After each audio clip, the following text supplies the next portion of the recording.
and gents, I'm back.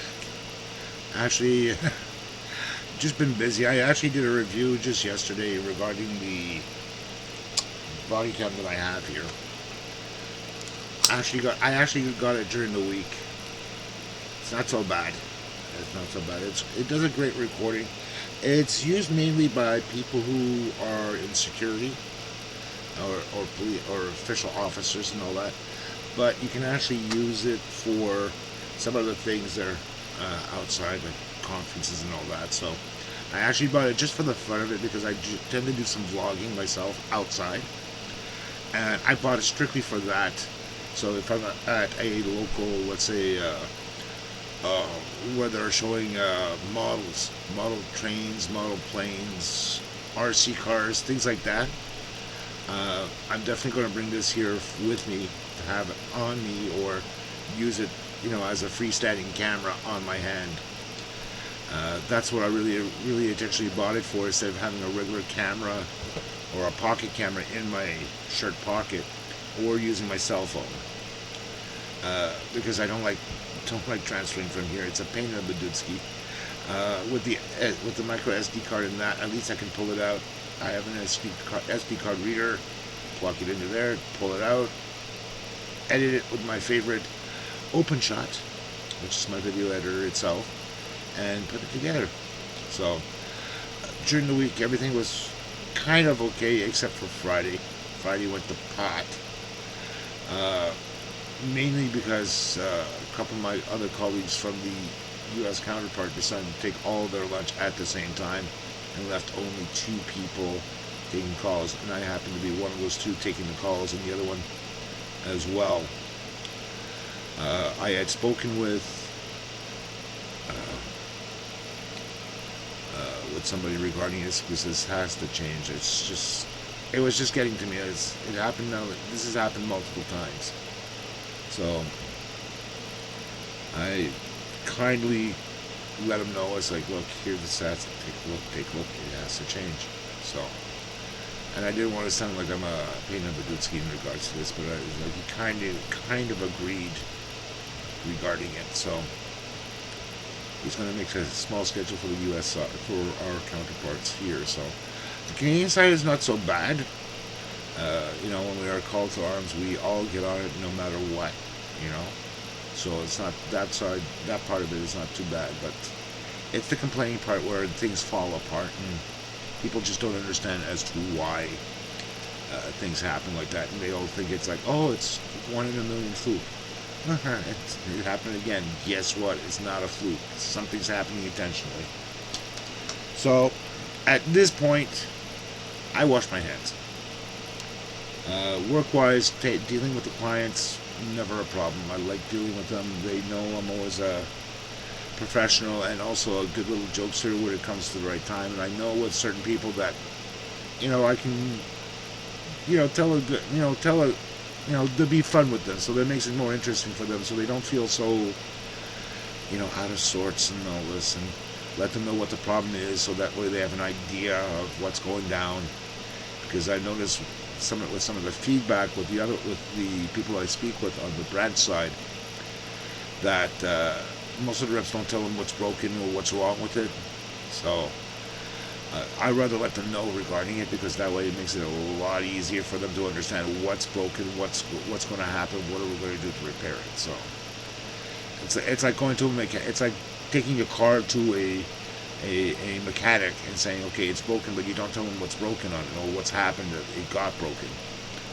So I do the exact same thing with them, saying, okay, look, from what I can see here, what I've found is this is what's happening here. So at least gives them an idea what to expect, what to deal with, and set the expectations up for them.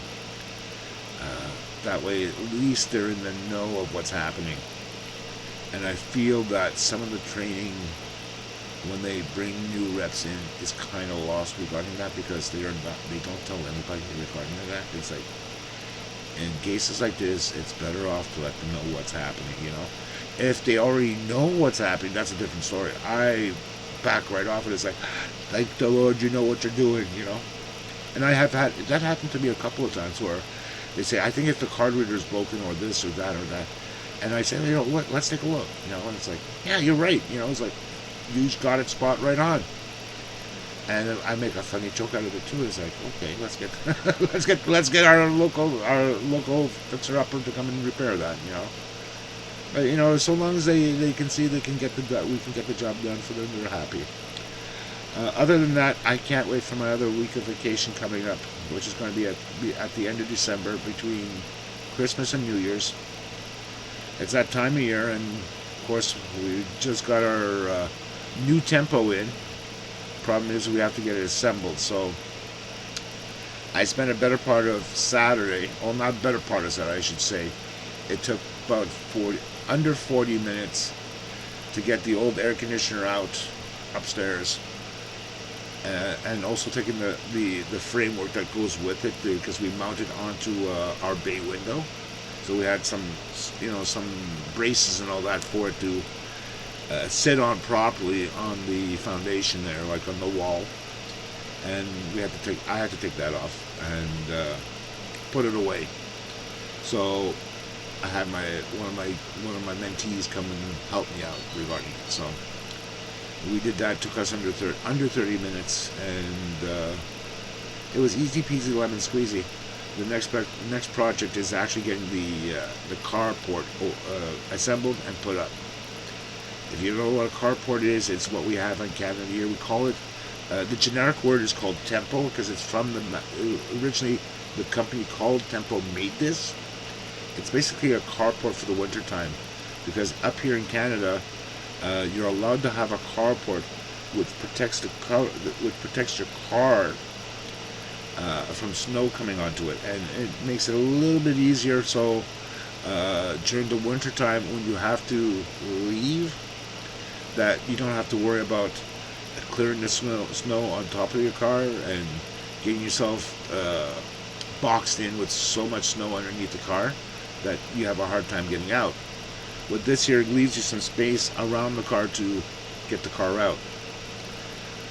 The only drawback is with that there is when you have a lot of snow on top of the roof, because this actually happened to us last year, and I didn't have the proper equipment to clear the snow on top, and the old Tempo actually collapsed.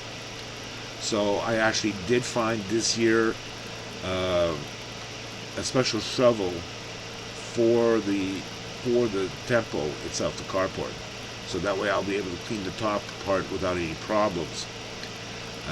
Just for the simple fact that I need one, and especially when you're trying to do it from underneath inside the carport itself, it's kind of hard when you have the cars there. So I found one which had an extended arm or extended pole on it, and it gives me the extra reach to go on the top to pull the snow off. So I'm definitely going to get that soon. I think I'm going to get that on the next paycheck, so that we have it for the winter time. So that way we don't have to worry about going underneath and banging the Tempo itself underneath. So that's the other thing I'm going to get done soon enough, and hopefully we'll be able to do things with that. Other than that, everything is totally fine. Slight headache during the week because of the pressure and all that, but that's another thing when you're staring in front of the screen for long periods of time. So you take the good with the bad. Okay? So I'll see you guys next week. I know I'm going to try to make this here a short one. Nothing much really to say otherwise. I'll catch you later. Bye.